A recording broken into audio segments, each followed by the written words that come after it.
ہمارے پردادا سے بھی ہم اوپر کی طرف جاتے ہیں تو پنکھے بھی نہیں تھے.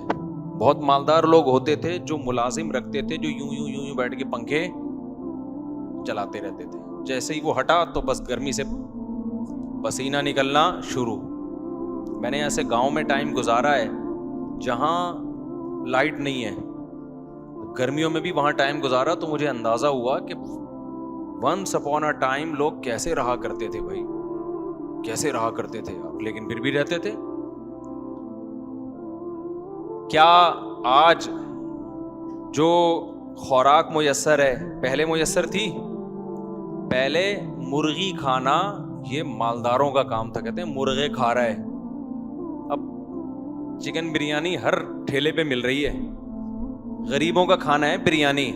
تو ہم تھوڑا سا بیانات میں تعریفیں کر کے تھوڑا دوبارہ بریانی پہ لے آتے ہیں لوگوں کو. شادی بیاہ میں ولیموں میں بریانی پکا کرتی تھی, تو ہر گھر میں بریانی کی تو کوئی ویلیو نہیں رہی ہے, توہین ہے بریانی کی ہے. لیکن خیر اب ہو رہی ہے توہین, کیا کریں. کتنا چکن کتنی عام ہو گئی ہے, گوشت کتنا عام ہو گیا ہے, انڈے کتنے عام ہو گئے ہیں. پہلے انڈے کھانا مالدار لوگوں کی علامت تھی. خوراک کتنی معیاری ہو گئی انسان کی, لباس کتنا معیاری ہو گیا, 6 10 15 جوڑے سنبھال کے رکھے ہوئے ہیں. ذرا سا پسینہ آیا کپڑے چینج کیے. پہلے نہیں اسی کو سیٹتے رہتے تھے. نہانا کتنا آسان ہو گیا, واش روم میں جاؤ کھولو شاور, بس کھڑے ہو جاؤ خود بخود آٹومیٹیکلی نہا کے. جیسے آٹومیٹک مشین ہوتی ہے نا, کپڑے ڈالو نکل آئے. مشینیں دیکھ لو, خواتین پہلے کیسے کپڑے دھوتی تھی, ہماری مائیں دادیاں ڈنڈے اٹھا کے کوٹ رہی ہوتی تھی کپڑوں کو. اب مشین میں ڈالو, دھلا کے آٹومیٹک مشینیں خود ہی سارے پروسیس سے گزر کے کپڑا باہر. اس میں بھی پھر خواتین کہتی ہیں ایکچولی وہ پھر وہ کرتا ہوں, پھر خواتین بہت غصے ہوتی ہیں, کام بہت ہیں. کام کیا ہے بھائی آپ کا, کام کیا نہ مردوں کا, تھوڑا بہت مرد کا تو پھر بھی تھوڑا سا باس سے کچھ صلواتیں سن لے گا. آپ کا تو صلواتوں والا کام بھی, پہلے ساسوں سے جو صلواتیں سنا کرتی تھیں وہ بھی کیا ہو گیا, ایک تھوڑی سی صلواتوں کی ٹینشن ہوتی تھی, اب وہ بھی کیا ہے, ساس کا تو احترام ہی مارکیٹ سے شارٹ ہو گیا. تو اس میں جو ہے نا پیمپر دیکھو کیا کر رہا ہے آج کل, کتنی بڑی بڑی ذمہ داریاں کس نے اٹھا لی ہیں, پیمپروں نے اٹھا لی. تو کتنی لگژری لائف ہے نا انسان کی. لیکن ڈپریشن کم ہو رہی ہے بڑھ رہی ہے, کیوں؟ کمپٹیشن. ابے اس کی مجھ سے بھی زیادہ. کسی غریب کے گھر پرانے زمانے میں پنکھا لگا دیتے نا, خوشی سے بے ہوش ہو جاتا کہ یار بٹن دباؤ خود ہی ہوا آ رہی ہے. اب اس پہ ڈپریشن ہو رہی ہے کہ میرے گھر میں اے سی کیوں نہیں ہے, ساری دنیا نے ایئر کنڈیشن لگا لیا, میرے گھر میں کیوں نہیں ہے. تو یہ دماغ میں بٹھا لو, جب تک سکون نہیں ملے گا, جب تک یہ دنیا میں کمپٹیشن اور تقابل کا جذبہ ختم نہیں ہوگا. اور یہ ختم ہوتا ہے دنیا کو مسافر خانہ سمجھنے سے. سمجھتے ہو دنیا کو کیا سمجھنے سے؟ مسافر. علماء کے پاس اگر پیسہ آتا بھی ہے تو لوگ ان کے نا پیسے کو دیکھتے ہیں, یوں کر رہے ہیں یوں کر رہے ہو. بھائی جب نہیں تھا تو کوئی ٹینشن نہیں تھی, کیونکہ کمپٹیشن نہیں ہے, کوئی ان کے دماغ میں تقابل نہیں ہے کہ ہم نے پیسے میں اس سے آگے بڑھنا ہے, اس سے سکون ہے. جب نہیں ہوتا تو نہیں ہوتا, ہوتا ہے تو بھی وہ ٹینشن نہیں ہوتی جو عام لوگوں کو ہو رہی ہوتی ہے کہ بھائی جا بھی سکتا ہے. اللہ تعالیٰ سب کی حفاظت کرے. لیکن یہ جو کمپٹیشن کا جو دماغ میں کھوپڑی میں گھس گیا ہے نا, اس کو کھوپڑی سے کیا کرو, نکالو. اس کے بغیر زندگی میں سکون کے علاوہ سب کچھ ملے گا, سکون کے علاوہ سب کچھ. اس کو نکال دو. بات چل پڑی ہے تو میں کمپلیٹلی اسی پر بات کروں ذرا. نبی صلی اللہ علیہ وسلم نے فرمایا کہ دین میں نا اپنے سے اوپر کو دیکھو اور دنیا میں اپنے سے کمتر کو دیکھو. آپ کے گھر اگر پنکھا ہے, آپ اس کو دیکھیں جس کے گھر پنکھا بھی نہیں ہے. ایک تو بڑا مسئلہ یہ ہے کہ انسان کے پاس تھوڑا سا پیسہ آتا ہے نا تو اپنے سے زیادہ مالداروں میں جا کے رہنا شروع کر دیتا ہے. وہ تھوڑا سا پیسہ آیا تو لیونگ اسٹینڈرڈ اپنی اوقات سے زیادہ اونچا, اس کے بعد پھر وہاں جا کے پھر وہی ٹینشن, ابے یار اس کے پاس تو روزانہ گاڑی بدلتا ہے, میں تو 10 سال سے ایک ہی گاڑی لے کے گھوم رہا ہوں. اچھا, مالداروں کے ساتھ ایک بڑا ایشو پتہ ہے کیا ہے؟ کیونکہ انسان کی نیچر ہے کہ وہ عزت تلاش کرتا ہے. اب مالدار کے پاس جب پیسہ آتا ہے نا تو اس کو عزت مال میں نظر آتی ہے, کیونکہ جب دوست احباب آپس میں بات کرتے ہیں, ابے تو کیا خرید رہا ہے, ابے میں نے یہ اتنے کی گھڑی خریدی, میں نے یہ اتنے کا موبائل خریدا, میں نے اتنے کا پلاٹ خریدا, میں یہ تو عزت کا معیار کیا بن جاتا ہے؟ دولت. اب آپ کی عزت ہی دولت کی وجہ سے ہو رہی ہے تو آپ دولت پہ کمپرومائز نہیں کرو گے. پھر یار پیسہ نہ جائے بھائی, میری عزت کی کیا ہو جائے گی, ایسی کی تیسی. یہ چیز ہے جو دولت مند کو ڈپریشن میں لے کے جاتی ہے. اس کی تو عزت ہی کس بیس پہ ہو رہی ہے؟ دیکھو اس کی مثال دیتا ہوں, اس سے بات سمجھاتا ہوں, پھر اس کا علاج بھی بتاؤں گا. میں نے بہت زیادہ دولت مندوں میں یہ ڈپریشن دیکھی ہے. بعض دولت مند تو ایسے دیکھے اوپر سے مجھے کھسکے ہوئے لگے, وہ کہ کھسک گئے ابھی, صحیح نہیں رہے, وہ اتنا پیسہ آ گیا, اوپر کی سیٹنگ کیا ہو گئی. مجھے 2-3 دفعہ خیال ہوا کہ اسکرو پانا لے کے تھوڑی سیٹنگ کیا کرنی پڑے گی, ٹائٹ کرنی پڑے گی, کیونکہ مجھے ڈر ہوا کہ یہ تھوڑا عرصے میں بالکل ہی آؤٹ, کیونکہ ایک دفعہ دماغ گھومتا ہے نا تو اگر فوراً سیٹنگ پہ نہ آئے. بے بھائی مجھے ایک بات بتاؤ, گاڑی میں تھوڑا سا کام نکل آئے, فوراً ٹھیک کرا لو گے تو چلتی رہے گی 100 سال بھی, نہیں ٹھیک کراؤ گے تو تھوڑا اور ایک وقت آئے گا کہ میکینک بولے گا بھائی اس کو کباڑ والے کو بیچ دے, اب یہ ریپیئرنگ کے قابل نہیں. تو بعض لوگ کی کھوپڑی آؤٹ ہوئی, اتنے آؤٹ ہو گئے ہیں کہ اب کھول کے دوبارہ ان کو جوڑنا پڑے گا, وہ ریپیئرنگ کے قابل.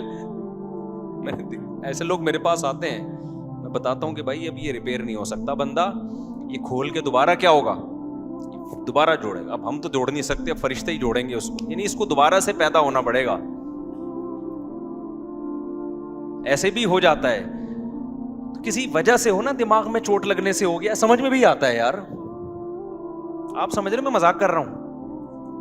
دیکھو دماغ میں چوٹ لگی, پاگل ہو گیا, بات سمجھ میں آتی ہے. کوئی بہت بڑا غم آیا اس کی زندگی میں, اللہ نہ کرے, خاندان لٹ گیا, پاگل ہو گیا, سمجھ میں آتا ہے نا.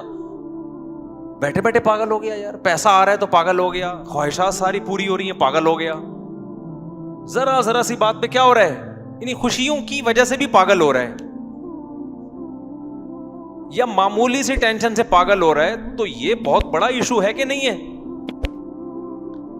تو پھر وہ جب میں دیکھتا ہوں نا اس طرح کے لوگوں کو جو بات چیت ہو, تو مجھے اندازہ ہوتا ہے کہ میں لوگوں سے کہتا ہوں کہ یار اپنے دوستوں سے کہ بھائی یہ بندہ اب ریپیئرنگ کے سے ٹھیک ہونے والا نہیں, اللہ ہی ٹھیک کر دے تو الگ بات. اب یہ کمپنی میں جائے گا, پورا کھلے گا, دوبارہ سے کیا ہوگا, جڑے گا, اس کے بعد یہ سیٹ ہو سکتا ہے.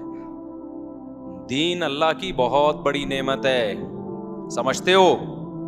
تو وہ مسئلہ کیا ہوتا ہے ایسے لوگوں کے ساتھ کہ جو چیز عزت کا ذریعہ تھی اس کے جب چھننے کا خطرہ ہوتا ہے نا تو انسان کس میں جاتا ہے, ٹینشن.